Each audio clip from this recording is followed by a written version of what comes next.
Chapter 6. Fake It. Luce was awake at 7 the next morning. Amity wasn't. Luce stayed in bed for an additional half an hour, just snuggling into Amity's arms as she enjoyed the feeling of warmth that spread throughout her body because of it. But eventually, she couldn't help getting up. Luce wasn't used to sleeping in. She'd never been able to do that very well, not even during the weekend. Her sleep-wake rhythm was so used to getting up for school that it couldn't fathom when she didn't have to, causing her to still wake up pretty early even if there was no reason for her to get up already. In addition to that, once Luce was awake, she was usually wide awake, so there's no use in trying to fall asleep again afterwards. Ida had not appreciated her student being an enthusiastic bundle of energy at 8 every morning. Luce bit her lip. It had barely been a full day, and she already longed to be back on the boiling aisles. She felt even less at peace in the realm she'd been born in now than she had felt before she'd walked through the portal for the first time. She was already homesick in the place that was supposed to be her home. Luce shook her head as she carefully lifted Amity's arm off of herself to climb out of bed. She needed to find a way to distract herself somehow. Amity gave an unhappy grunt when Luce moved out of her arms and got up, but she didn't wake up from it. It was 10 before Luce had the heart to wake her friend. She sat down next to her and gently started shaking her until Amity opened her eyes slightly. "Morning, sleepyhead." Amity groaned, not even looking at Luce for a single second before she closed her eyes again. 5 more minutes, Em," she mumbled drowsily and pulled the blanket over her head. Luce chuckled. This was adorable. "And here I was thinking you were a morning person." As long as she'd known her, Amity had never been late for anything ever. That she of all people would sleep in was a real surprise to Luce. Amity groaned even louder, tempted to throw a pillow in the vague direction of the person responsible for waking her, still not awake enough to recognize the voice. "It's the weekend. I don't need to be a morning person on the weekend." Sure, if she had a reason to get up early in the morning, like training or going to school or meeting up with Luce, she could. She wasn't thrilled about it, but enough hot liquid and she'd be awake. And if it was worth it, she would do it without complaint. But that didn't mean she was a morning person. When given the chance to sleep in, she took it, especially since she spent most of her weeknights up studying and usually didn't get that much sleep. "You know what? That's fair." More chuckling. "Aren't you hungry, though? You haven't eaten in over 12 hours now." Slowly, Amity was starting to actually wake up, and when she finally did, she realized she wasn't in her room. The soft, warm blanket wasn't hers, and when she slowly poked her head out of the blanket cocoon into the light of day, she started remembering where she was. "Oh, right, I'm not at home." She rubbed her eyes, and when they'd accustomed to the bright morning light, looked back up at Luce's smiling face. "Morning, you! Did you sleep okay?" Now that was a sight Amity wanted to wake up to every day for the rest of her life. Amazing. She zoned out for a couple of seconds, then forced herself to snap out of it before Luce could get weirded out or question why she was staring. She cleared her throat, blushing a bit. "I got a lot of sleep that I kinda needed after barely sleeping at all yesterday. And the cuddling was really comfortable. I haven't slept this well in ages." The day before, she'd not been able to sleep for basically the entire night because she'd been both incredibly sad about Luce leaving and insanely nervous about her plan to confess to her. Which I still haven't done. We almost kissed yesterday and I somehow still didn't manage to say it out loud. Tian, why is it so hard? Amity was still so insanely afraid of rejection. She still had nightmares about that dang ground rejection. And that hadn't even actually been Luce. And on top of everything, the one time she had managed to find the courage to say something, she'd been interrupted, because of course she had been. "Hey, are you okay? You look a bit upset." Luce's soft voice stopped Amity's racing thoughts abruptly. Amity took a deep breath to calm herself down as she collected her thoughts. "Yeah, sorry, I'm fine, just not really awake yet." She was still going to do it. She was going to confess to Luce. But not when she was half asleep. Am I just making excuses at this point? She probably was. Couldn't sleep the day before I left the Boiling Isles either, huh? Amity shook her head. Not really. Imagining being without you after spending so much time together during the last couple of months really hurt. She sighed, finally finding the energy to sit up. She let out a surprised, pained yelp when she moved her back. Luce immediately moved to her side and helped her sit up carefully. There you go. Luce eyed her friend worriedly. Is it your injury again?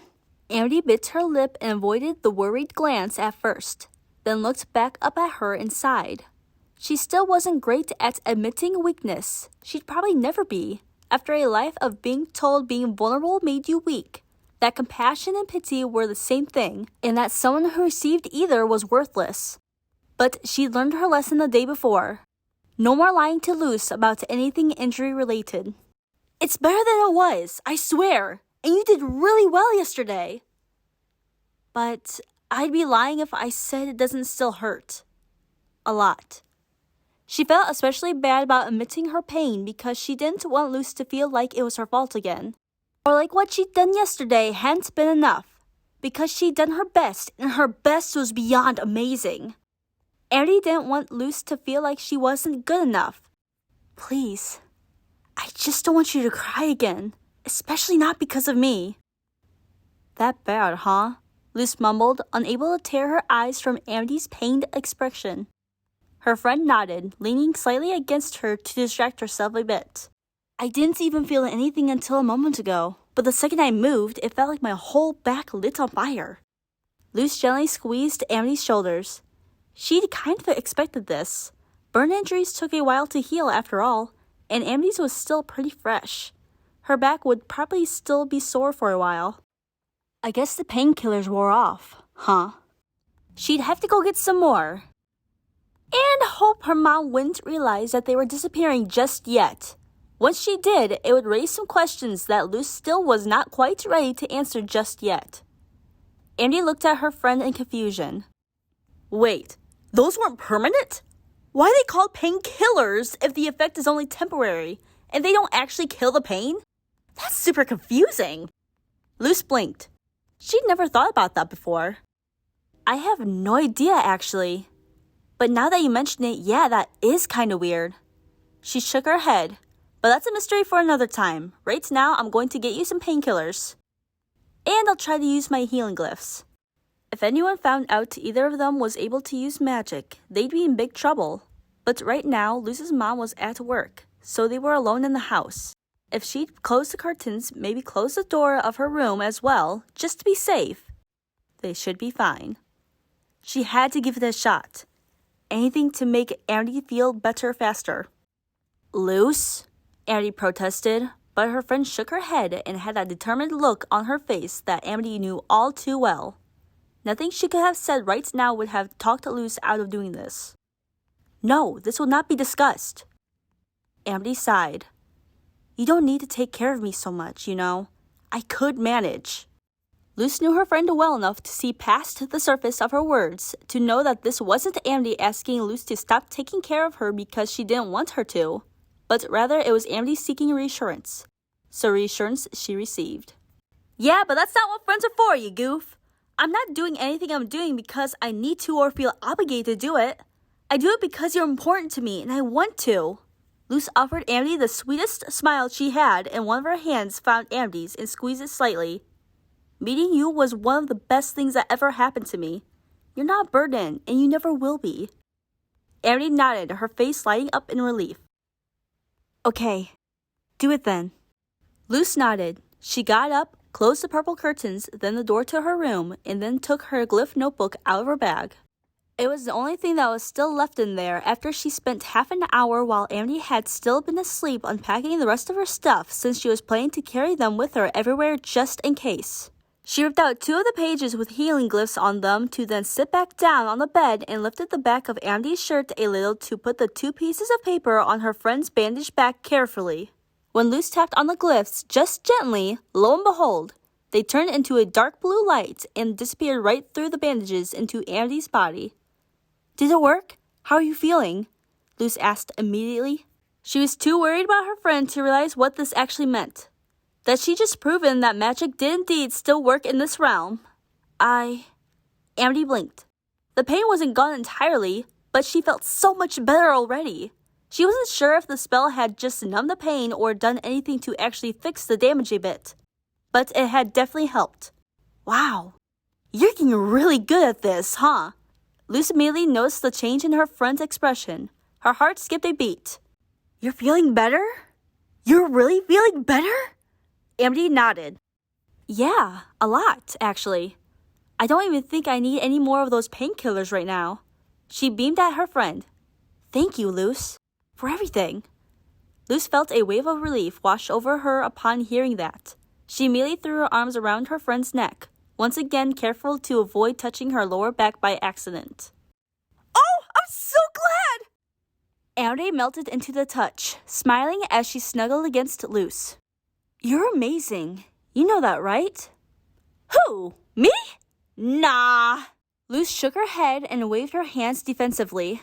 But it's sweet of you to say that. I am trying my best. Amity hugged her even tighter. No, Luz. You are amazing. This will not be discussed. She winked at her. Luz felt her heart flutter in her chest again. So are you, Luz said softly as she slowly let go, looking directly into Amity's eyes, hands still resting on her shoulders. Gosh, spending so much time with her was slowly turning Luz's brain into complete mush. Not that I'm complaining, though. It took Amity a few seconds of recovering from enjoying the hug, maybe way too much, to finally realize what both she and Luz had so far kind of not thought about much. Luz! You just successfully did magic in the human realm for the first time! She gasped in amazement. Luz's eyes went wide, and she let go of Amity in complete shock, just gaping like a fish for a moment until she properly processed what had just happened. I just did magic. I just did magic! She yelled enthusiastically, punching a fist into the air and squealing with joy, completely overwhelmed with happiness about that discovery. Then someone outside on the street honked their car horn at something very likely unrelated to Luz's yell, promoting her to be pulled back into reality, and her common sense returned. She lowered her raised fist and rubbed the back of her neck. Whoops. That was a bit loud. Maybe I should not be screaming that through the entire neighborhood. Yeah, maybe not, Amity chuckled. You're really cute when you're excited, though. I just did magic, Luz breathed, still completely amazed. She hadn't been aware of just how afraid she'd been to lose that ability before now. She'd known she was scared of losing it, of course. But now she realized that during the past couple of months, doing magic had become as natural and normal to her as breathing. And suddenly losing the ability to cast spells would have felt like she lost a part of herself. It wasn't even like she'd be able to cast spells here often. If she got caught, it wouldn't end well. But just knowing that her magical abilities would be there, should she ever need them in this world, was a huge weight off her chest. I'm so happy for you. Luz being happy and excited never failed to make Amity smile.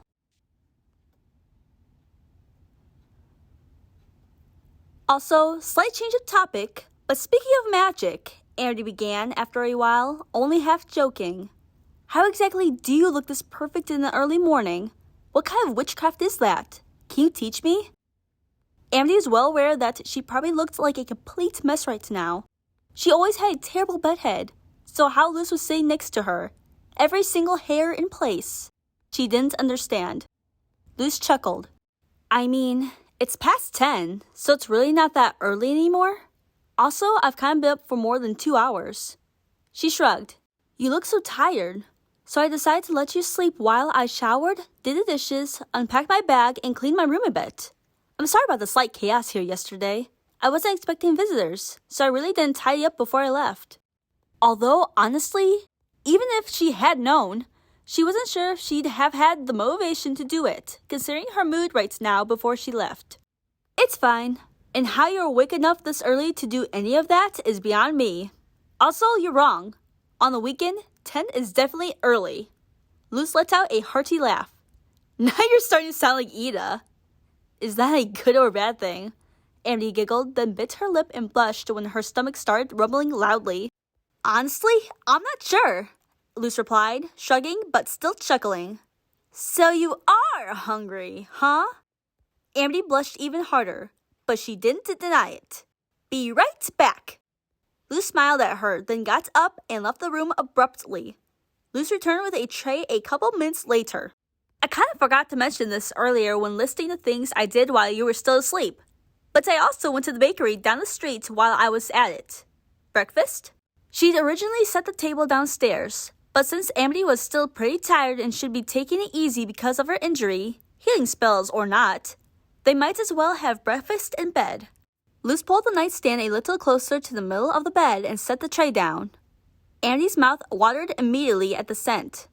There were a bunch of food items she'd never seen before on the tray, as well as some strangely not purple bread and 2 cups of something that was steaming and smelled like fruits. Titan, I could marry you right now, she mumbled, staring at the food, then at Luce with equal amounts of amazement. Aside from affectionate gestures in general, this was probably one of the fastest ways into Amity's heart. And once again, wondered if it was possible to be any more in love with Luce than she already was. Luce blushed. Nah, stop it. You're giving me way too much credit. This wasn't even that much work. Still, Amity teared up a bit at the sight. My parents haven't made me breakfast since I was 4, I think. Because screw preparing your food for your kids when you had servants for that, right? And who needed to have breakfast together as a family if you could instead be at work early? So, maybe that's stupid, but this means a lot. Really. Thank you. Luce looked at Amity in shock. Your parents don't even make you anything special for your birthday? Amity shook her head. They're usually not even home on my birthday, except when it's on the weekend. And they always invite tons of adults I don't even know to my birthday parties. I'm not allowed to invite any friends my age if our parents don't work together. She couldn't even remember the last time her parents had taken the day off of work just to celebrate her birthday with her. Usually all she got were a couple of unnecessary, expensive gifts that made it blatantly obvious that they had no idea what Amity actually liked. And that felt like her parents were either forgetting she wasn't 5 anymore, or they were more for them than for Amity. And that was when they didn't forget her birthday altogether. One time, her mother had wished her a happy birthday 3 days late, one day before another one of those stupid pseudo celebrations that had nothing to do with Amity and everything to do with her parents, and then told her to stop obsessing over dates so much when her daughter had corrected her. Amity had been 6 at the time. I know they were bad, but wow! What the heck is wrong with your parents? Luce was speechless. She'd not heard good things about Amity's parents in the past couple months, and she still wasn't over the fact that they'd made Amity end her friendship with Willow on her own freaking birthday. But how messed up did they have to be to turn their own daughter's birthday party into a political event, and then not even care enough about their own child to celebrate with her and actually make it about her, even in private? Luce made a mental note to plan a surprise party for Amity's next birthday because she deserved to have a birthday party that was actually for and about her for once. Amity just shrugged. I have no idea, honestly, but let's not talk about them anymore. They're already getting way more attention than they deserve. They shouldn't get ours on top of it. She sighed, then redirected her attention to the food. What's that colorful stuff in the jars? Luce respected Amity's wish to change the topic, despite her own desire to throw a few choice words in her parents' direction beforehand. It's different kinds of jam, she said, leaving Amity even more confused than she had been prior to the explanation. Humans put music on their bread? Luce chuckled. Of course, one of the few human sayings she had actually managed to explain to her friends had a second meaning she didn't even think about when explaining. Not that kind of jam, it's... She thought for a moment about how she could best explain it, then remembered that the Boiling Isles actually had something rather similar, our word for sweet fruit guts. We have a bunch of different ones, so I thought I'd bring those and a couple of spoons up here so you can try them and decide what you want to put on your bread buns. They spent a while eating in peace. Amity gasped in amazement at just how sweet and good the jam stuff was and had a hard time picking just 1 or 2.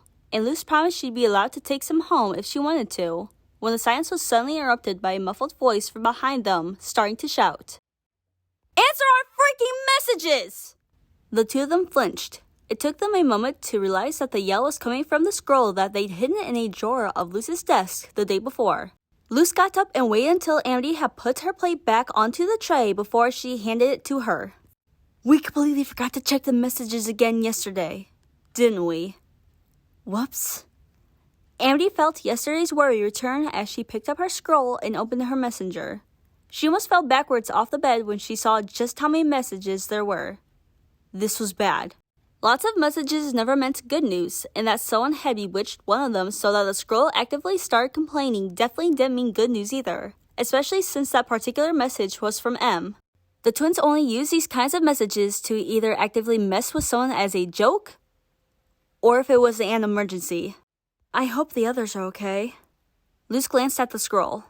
Is it okay if Amity nodded. She actually preferred Luce being there with her, especially in case the news were actually as bad as she feared.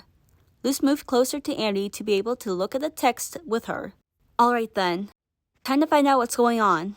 Over on the bowling aisles, Gus, Willow, and the twins were back at the Owl House. They were all sitting on the couches around the living room table. Ida and King on the green one, the twins and Gus on the red one. The only one who currently wasn't sitting was Willow, who stood at the stove. She was also the only one out of all of them who didn't look at least slightly dead thanks to lack of sleep, which was the main reason she was doing this in the first place. Doing anything that involved hot stoves and boiling hot liquid wasn't a great idea when you weren't currently awake yet. How bad the others looked varied from Ida's "I never get enough sleep so I'm used to it" look to King being asleep on her lap with everyone else somewhere in between. Okay, genuine question, Willow asked as she looked at the others. Did anyone get any sleep tonight? Like, at all? No one said a single word, save for Edric, who nodded vigorously. I got a solid 20 minutes. Willow sighed as she added more ingredients to the boiling fluid in the pot in front of her and started stirring again. I'm making more morning potion. Got it. So much happened yesterday. How was anyone supposed to sleep after that? Gus asked, who seemed surprisingly awake despite his lack of sleep. He was probably the only one in the room except for Willow who was. Amir groaned, leaning heavily on the table in a half-asleep state. We spent all night trying to figure out how to break what happened to Amity. The twins Willow and Gus had spent a while discussing who would tell Amity about everything while walking back to Bonesboro the previous day. And eventually, they decided that it would be best if Edric and Amira told her since they'd spent enough time messing with their sister to know which buttons not to push if they didn't want her to be upset. Or, well, even more upset than anyone would be after finding out they were betrayed by their mentor and that their dream job involved killing their crush. King and I stayed up collecting the remains of the portal. It's not much. Far from enough to just do a reconstruction spell. Not that Ida had gotten her hopes up a lot to begin with. After that, she pulled an all-nighter trying to think of a different solution for their portal-related problem, with pretty unsatisfying results. I helped too, Hoot Hoot! I make sure the lights stayed on!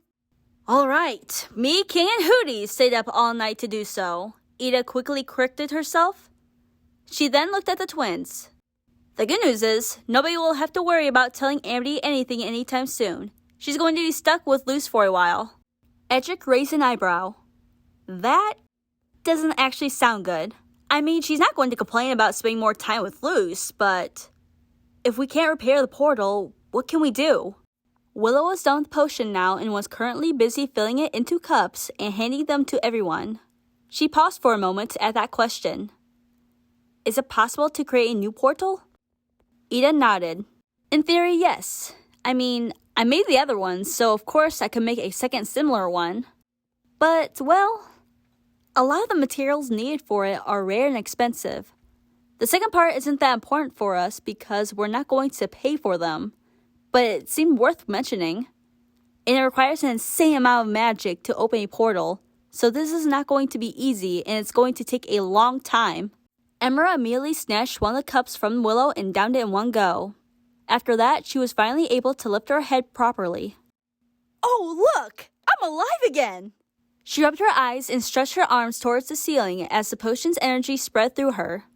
Thanks, Willow. That was a strong one. No problem, Willow replied, then mumbled. I'm just glad I did a spell to cool it down before I brought these here. Under her breath while handing out the rest of the cups. A couple minutes later, everyone was doing far better. Now that we're no longer half asleep, back to the question at hand, Gus said, looking at Ida. You said creating a new portal will take pretty long. How much time are we talking about here? Weeks? Months? Ida shook her head and sighed. Now for the parts that none of the people present, herself included, would like very much. Years. It took me over a decade to create the one that's now busted. The room went dead silent for a few seconds until suddenly it wasn't anymore. Over a decade? Emmer's shocked, terrified yelling was so loud it woke King and made him jump off of Ida's lap, startled as he was. I'm awake! I'm awake! Ida sighed. Sorry about that. I just told them what I told you earlier about how long it took me to make the other portal. I told you they wouldn't be thrilled.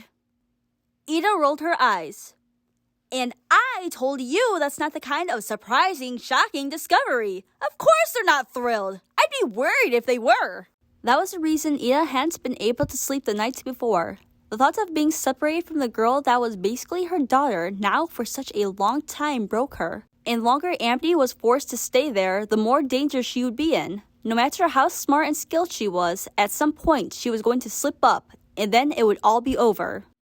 What are we going to do? Gus was freaking out.